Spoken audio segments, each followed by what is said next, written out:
Welcome back to Sounding Out the Sight Words Teacher Training, Part 2.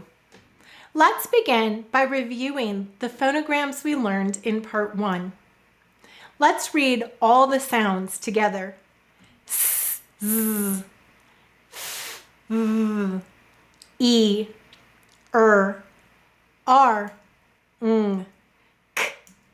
K, A. We also learned this spelling rule. Let's say it together. We often double FL and S after a single short or broad vowel at the end of a base word.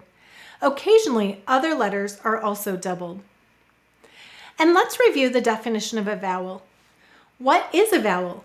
A vowel is a sound that you can sing, like ah. It can be made louder and softer, like ah. And your mouth is open, or the sound is unblocked. In contrast, a consonant is a sound you cannot sing, like b.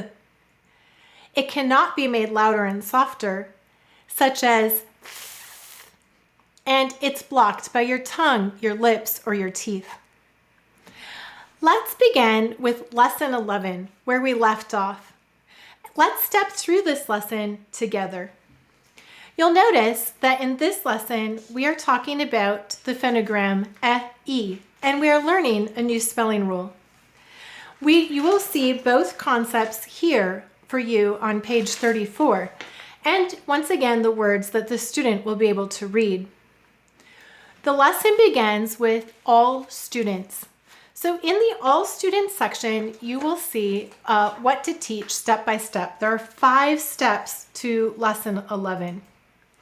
The first step is to teach that this says 2 sounds, E. Let's say them together, E. This first sound, is the short sound. We talked about this in a previous lesson where the first sounds of the vowels, the single letter vowels, are their short sounds, and they're marked with a breve. Notice the word breve is found in words like abbreviation or brevity. Breve means short. This is the long sound, E. The long sound is also the name of this letter.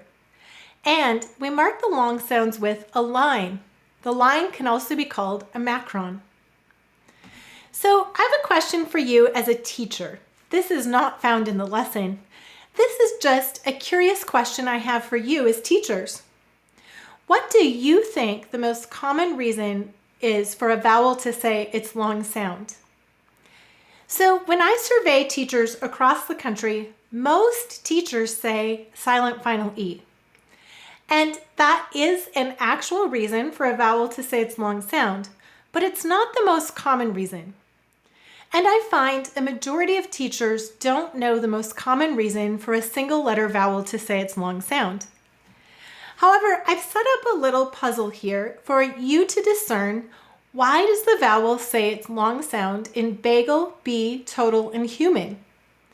How is it different from bag, bagel, bend, bee, tot, total, hum, human? Do you see it? AEOU usually say their long sounds at the end of the syllable. There they are, they're at the end of the syllable. Let's say the rule again. AEOU usually say their long sounds at the end of the syllable.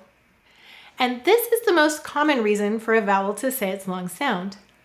So this says E, 2 sounds, a short sound and a long sound. And on the basic phonogram cards, you'll see these on the back, E, and example words where you can hear them, tent and bee.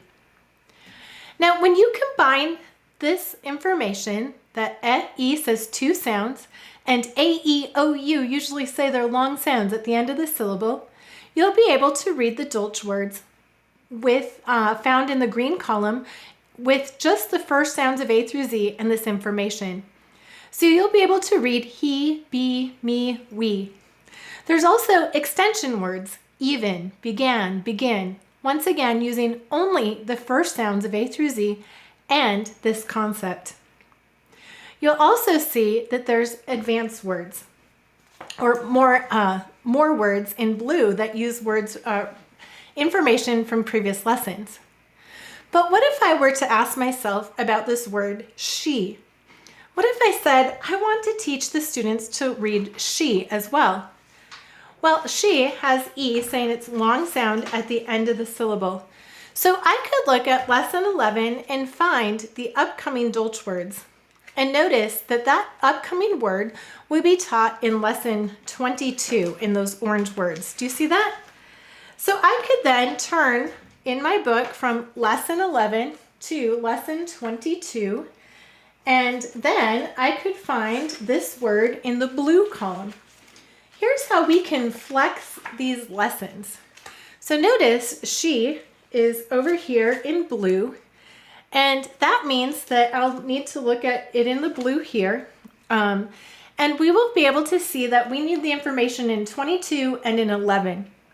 So I could then teach the information to all students that the phonogram here says shh. Do you see that? So, and I'll be able to read all of the words in green just using this concept plus the first sounds of A through Z. And now I can also decode the word she because I have all the information needed in 22 and I've taught lesson 11. So this says shh. All right, let's go ahead on to lesson 12. Hopefully that helped you to see how you might flex the lessons and skip ahead to teach a new word based on the upcoming Dolch words.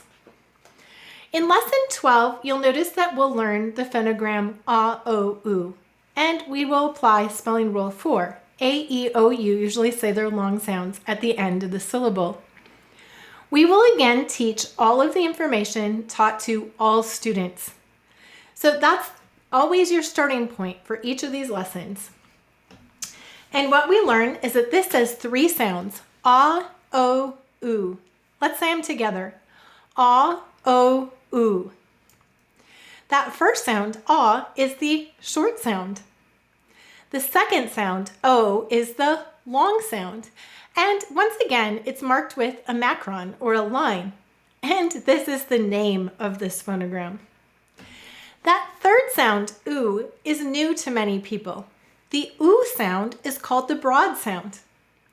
Many people don't even realize that vowels have short, long, and broad sounds. In fact, often the broad sounds are skipped altogether, and those words are left as exceptions. But this phonogram says 3 sounds, A, O, U, and that third sound, U, is broad. Here's another tip for you. Notice U is forward and round. U. Broad sounds are round and forward sounds as we say them. So we will teach through the all students section, and then we'll be able to read the words in green like so, no, and go. Then we will have the additional word instruction. This is the area where we have additional information to practice.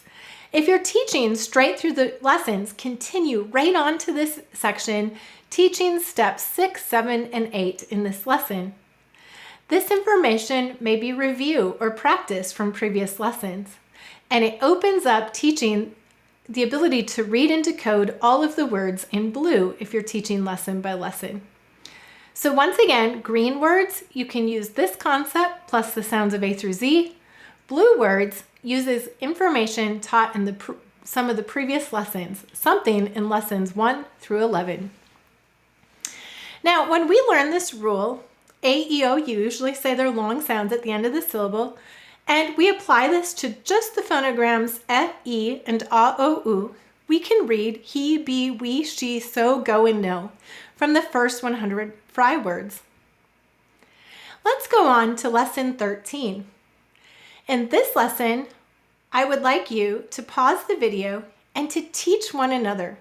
So go ahead and follow the steps for this lesson, teaching one another, and then we will come back and review.